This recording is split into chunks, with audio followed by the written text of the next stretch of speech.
Hi, it's Sherri from A Quilting Life. Our Birch and Willow fabric is now shipping to stores, and so I have designed a new pattern that I want to share with you today. It actually just started with me wanting to make a pillow to go with some of the Birch and Willow quilts that I had already made, but I absolutely loved how the pillow turned out that I decided to add a table runner and a wall hanging version into the pattern. I also used the Cuddle fabric that coordinates with Birch and Willow for the backing. So in the video I'm going to show you all about the pillow up close, but I'm also going to really specifically talk about how I use the Cuddle fabric for the backing. Okay, let's go ahead and get started.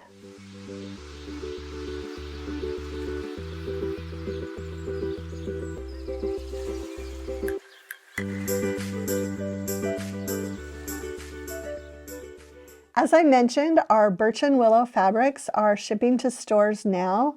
We are so excited for everyone to get the chance to sew with this fun collection right as the fall season is coming into play.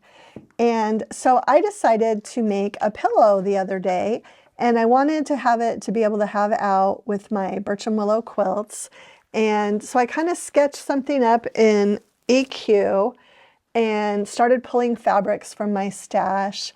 I knew I wanted to have a heart and a pumpkin and a house, and so I ended up just combining them all into one block, and that enabled me to use low volume, oranges, golds, grays, blacks, you know, just almost something from every color palette in the collection. And I added an inner border with the triple dots, and then I used the larger print for the outer border and the stripe for the binding. But anyway, as I mentioned also, I love this so much, so I decided to add into the pattern a table runner and a wall hanging. And we'll pop up some images of those in a minute, but first I want to talk about the backing of the pillow. I actually used the Cuddle fabric for my pillow back, and if you remember, quite a while ago, I filmed a video where I had one of my quilts that had been quilted with this as the backing, and I saved the scraps. And I remember on one of my, it must have been a works in progress video probably, but I told everyone that I was going to save those scraps and hopefully use them for a pillow back. So when I went to put this together, I remembered that I had that fabric, and I was really glad I did because it's just super soft. I did go ahead and put a zipper in. You could also easily do an envelope style pillow back with the Cuddle fabric or with regular fabric, either way. I just want to show you a couple things about that backing though. So this is kind of all I have left actually, but what I had a similar size from another quilt is what I'll show you. This was just kind of what I had cut off the bottom of another quilt, and so it had a backing and a batting inside and the Cuddle, and I just cut the pieces for my pillow back from the piece I had like this that used this fabric, and it was really nice because it was already quilted. It has a little bit more body, and it also is going to be really soft. So anyway, don't throw away, if you do happen to use the Cuddle for a quilt backing, don't throw it away, save it. You might be able to use it for a pillow. And the other thing is, you could also, if you were planning ahead, just make your backing a little bit longer and actually just plan for doing this for some type of pillow or something. One thing about it, I did use a 2 1/4 inch binding like I normally use for all of my projects, and it was a little tight with the extra bulk from the Cuddle. I kind of wish I had done a 2 1/2 inch cut binding for this. I was able to make it work. You can see it's pretty tight on the back, but so I kind of felt like it would have been nice to have a little bit more wiggle room. I did also use the Zippers by the Yard from By Annie. I love that product because you can just cut the zipper to the length you need and add the pull and add it to your pillow. And then, of course, this was what I used for the binding. This is one of my favorite prints from the collection to use for bindings. It just seems to go with everything. Okay, I'm going to talk just a minute about the wall hanging and table runner. We'll put a picture up right now of those.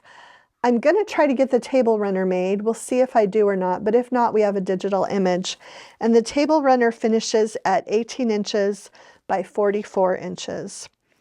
And we'll also pop up a picture of the wall hanging. That finishes at 43 inches by 43 inches.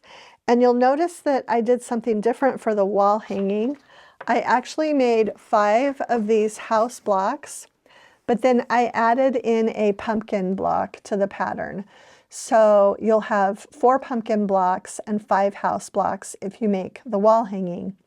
And something else that I did was that I bordered those pumpkin blocks so that you don't have to do sashing and cornerstones with this. So just a really great, fast, fun assembly. And you can make it with fat eighths. So each house, if you had a fat eighth for the roof, a fat eighth for the house, and a fat eighth for the pumpkin and the chimney, you are good to go. You could even, if you wanted to save fabric, you could just use 1 fat eighth to do all the heart centers, for example, if you were making the wall hanging or the table runner. Or you can use scraps and mix and match as you please. But really, really excited with how the Pumpkin Cottage pillow came out, and I've either made the table runner or I'm getting ready to make it, and I will also be definitely making the wall hanging in the future. I wanted to mention one more thing before I go. I get questions all of the time about the Bella solids that coordinate with our collections, and it's a great question. And what I always do for every collection is I write a blog post where I share all of the Bella solids that go with that collection. So the post with the Bella solids for this Birch and Willow collection is already on my website. So if you're wanting to add in, you know, some solid blacks or golds or oranges or anything that you want to just add in with your fabrics, or perhaps use for a binding or a background. I know a lot of people love to have darker backgrounds for their quilts. I've got all those fabrics listed, and we will put a link to that post where you can get that information in the description below. I just wanted to add that information, and I do also have it there on my website for each collection that we've done. I hope you enjoyed learning a little bit more about the Pumpkin Cottage pillow, table runner, and wall hanging pattern. It was so much fun to make. And I also hope that you learned a little bit about the Cuddle fabric. And I love it for quilt backings, and I absolutely loved it for this pillow backing as well. We've got links to the pattern in the description below. We have it in paper and in PDF, and hope that you will enjoy sewing with this beautiful Birch and Willow collection. If you enjoyed today's video, please share it with a friend, hit the like button, and subscribe to our channel if you haven't already. Thanks so much for stopping by.